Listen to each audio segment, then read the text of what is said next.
क्या आपने कभी सोचा है हम में से कितने लोग सिर्फ इसलिए हार जाते हैं क्योंकि उन्होंने जल्दबाजी में अपने प्लान सबके सामने रख दिए? कितनी बार ऐसा होता है कि हमने किसी बड़े मौके पर अपनी जुबान पर काबू नहीं रखा और नतीजा यह हुआ कि हमारी ही बातों ने हमारे खिलाफ जाल बुन दिया। रॉबर्ट ग्रीन की मशहूर किताब दी 48 लॉज ऑफ पावर का तीसरा नियम कहता है, अपनी मंशा कभी जाहिर मत करो। लेकिन क्या यह नियम सिर्फ चालाकी से जुड़ा है या इसमें जीवन सफल बनाने का गहरा सबक छिपा है? आज हम स्टोइकिज्म और पावर के इस नियम का गहरा विश्लेषण करेंगे। जानेंगे कि कैसे चुप रहना आपको भीड़ से अलग और ताकतवर बनाता है। और सबसे खास बात यह भी समझेंगे कि यह सिद्धांत सिर्फ सफलता के लिए नहीं बल्कि मानसिक शांति के लिए भी जरूरी है। हमारी रोजमर्रा की जिंदगी में कई बार हम ये गलती कर बैठते हैं, अपने इरादों को जाहिर कर देना। चाहे कोई करियर प्लान हो, कोई नया बिजनेस आइडिया हो या कोई व्यक्तिगत लक्ष्य, दूसरों को बताकर हम खुद को कमजोर कर देते हैं। रॉबर्ट ग्रीन इस तीसरे नियम के जरिए हमें सिखाते हैं कि आपके शब्द आपके दुश्मनों का हथियार बन सकते हैं। हर इंसान जो आपके इरादों के बारे में जानता है वह या तो आपके खिलाफ रणनीति बना सकता है या आपके प्लान को कमजोर कर सकता है। एक उदाहरण लेते हैं। मान लीजिए आप किसी नए बिजनेस में उतरने वाले हैं और आपने अपने दोस्तों व रिश्तेदारों को अपने सारे प्लान्स बता दिए। क्या गारंटी है कि वही लोग आपके रास्ते में अड़चन नहीं डालेंगे या आपकी योजना को दूसरों के सामने उजागर नहीं करेंगे? यही कारण है कि अपने इरादों को छुपाकर रखना आपको न केवल ज्यादा सोच समझकर फैसले लेने का मौका देता है बल्कि आपको दूसरों की गलत नजरों से भी बचाता है। याद रखिए, जो लोग कम बोलते हैं वे सबसे ज्यादा ताकतवर होते हैं। अब आइए एक रोचक और प्रेरक कहानी सुनते हैं जो इस बात को गहराई से समझाएगी कि कम बोलने की कला कैसे आपकी सफलता का रास्ता साफ करती है। राजा विक्रम और मौन की शक्ति। प्राचीन भारत में एक राजा था जिसका नाम राजा विक्रम था। वो बेहद शक्तिशाली और समझदार था, लेकिन एक समस्या थी। वो हर किसी के सामने अपनी योजनाओं का खुलासा कर देता था। उसके मंत्रियों और दरबारियों को पता चल जाता था कि राजा क्या सोच रहा है और वो क्या करना चाहता है। यही कारण था कि कई बार राजा की योजनाएं विफल हो जाती थी। एक दिन राजा को एक मशहूर साधु के बारे में पता चला जिसकी सलाह से कई राजा सफल हुए थे। राजा विक्रम ने साधु को बुलाने का निर्णय लिया। साधु महल में आए और राजा ने उनका गर्मजोशी से स्वागत किया। राजा ने साधु से पूछा, मुझे बताइए, मैं हर बार असफल क्यों हो जाता हूं? मेरी योजनाएं क्यों विफल हो जाती हैं? साधु ने मुस्कुराते हुए कहा, महाराज, इसका उत्तर मैं आपको एक शर्त पर दूंगा। राजा ने तुरंत सहमति जताई। साधु ने कहा, आपको 7 दिनों तक मौन रहना होगा। आप किसी से बात नहीं करेंगे, कोई आदेश नहीं देंगे और किसी के सामने अपनी भावनाएं या इरादे जाहिर नहीं करेंगे। राजा ने सोचा कि यह सरल है और उसने इस शर्त को मान लिया। 7 दिन बीत गए और राजा ने पूरे समय किसी से कुछ नहीं कहा।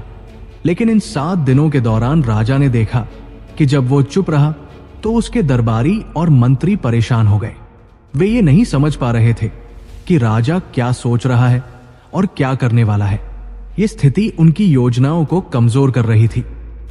वे अब राजा के हर कदम का अनुमान नहीं लगा पा रहे थे और राजा की ताकत धीरे धीरे बढ़ने लगी। 7वें दिन साधु वापस आए। राजा ने उन्हें बताया, चुप रहने के इन 7 दिनों ने मुझे बहुत कुछ सिखाया। अब मुझे समझ में आया कि कम बोलना और अपनी मंशा जाहिर न करना ही असली ताकत है। साधु ने मुस्कुराते हुए कहा, महाराज, शब्दों का सही इस्तेमाल ही असली रणनीति है। जो ज्यादा बोलता है उसकी कमजोरियां सामने आ जाती है और जो चुप रहता है उसकी ताकत बढ़ती है। स्टोइक फिलॉसफी और चुप रहने की ताकत। अब चलते हैं स्टोइकिज्म की ओर। यह प्राचीन दार्शनिक दृष्टिकोण हमें सिखाता है कि धैर्य और आत्मनियंत्रण ही असली ताकत है। स्टोइक्स का मानना है कि जिंदगी में चाहे कितनी भी चुनौतियां आए, हमें शांत रहना चाहिए और अपने भावनाओं पर नियंत्रण रखना चाहिए। मार्कस ऑरेलियस ने कहा था, हमारा दिमाग हमारे अपने नियंत्रण में है, लेकिन बाहर की दुनिया नहीं। इसलिए हर स्थिति में पहले अपने मन को शांत करें, तभी आप सही फैसला ले पाएंगे।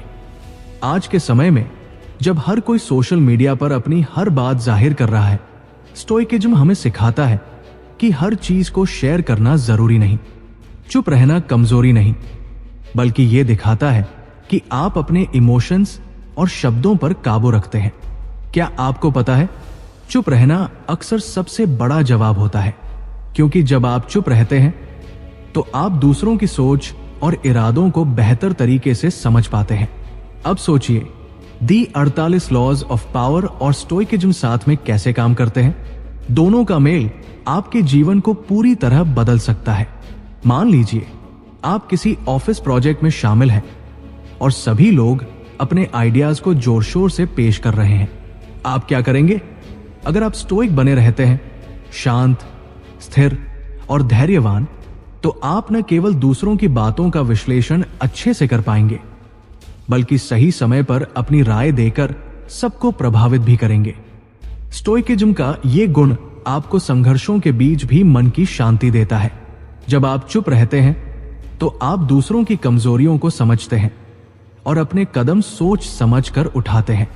यही दी 48 लॉज ऑफ पावर का तीसरा नियम है, अपनी मंशा को छुपाकर रखना और सही वक्त का इंतजार करना। सफलता के लिए सिर्फ बोलना जरूरी नहीं, सही समय पर बोलना जरूरी है। तो चलिए जानते हैं कि इन सिद्धांतों को हम अपनी जिंदगी में कैसे अपनाएं। 1. अपनी योजनाओं पर काम करें, उन्हें जाहिर न करें। याद रखिए, अगर कोई बात कहनी जरूरी न हो तो उसे अपने तक ही रखें। बड़े सपनों की नींव हमेशा खामोशी में रखी जाती है। 2. प्रतिक्रिया देने से पहले ठहरें। गुस्से या उत्तेजना में तुरंत जवाब न दें। हर स्थिति में पहले खुद को शांत रखें और फिर प्रतिक्रिया दें। 3. खुद को व्यर्थ की चर्चाओं से दूर रखें। हर बातचीत में हिस्सा लेना जरूरी नहीं। कई बार चुप रहना ही सबसे समझदारी भरा कदम होता है। 4. हर दिन खुद से सवाल करें, आज मैंने किस मौके पर चुप रहकर खुद को नुकसान से बचाया? यह आत्मचिंतन आपको दिन ब दिन बेहतर बनाएगा। हमारी असली ताकत हमारी जुबान नहीं, बल्कि हमारा धैर्य और चुप्पी है। याद रखिए, जो लोग कम बोलते हैं वे सबसे ज्यादा सुनते हैं, और जो सबसे ज्यादा सुनते हैं वे सबसे बेहतर समझते हैं। यही स्टोइकिज्म का सार है, और यही दी 48 लॉज ऑफ पावर का तीसरा नियम हमें सिखाता है। तो अगली बार जब आप किसी प्लान पर काम कर रहे हो या किसी संघर्ष में हो, तो खुद से बस एक सवाल कीजिए, क्या बोलना जरूरी है या चुप रहना मेरी असली ताकत है? और यकीन मानिए, चुप रहकर जीतने का एहसास सबसे खूबसूरत होता है। अगर आपको यह वीडियो पसंद आया तो हमारे चैनल कोच विकास राज को लाइक और शेयर जरूर करें। कमेंट बॉक्स में हमें बताइए, क्या अधिक बोलने की वजह से आपका भी कभी कोई ऐसा नुकसान हुआ जिसे आप आज तक भूल नहीं पाए हैं? आपके अनुभव जानकर हमें खुशी होगी। और हां, द इनर क्वेस्ट को सब्सक्राइब करना न भूलें, ताकि ऐसी ही और गहरी और प्रेरक बातें आप तक पहुंचती रहें। बेल आइकन जरूर दबाएं ताकि कोई भी अपडेट मिस ना हो। धन्यवाद।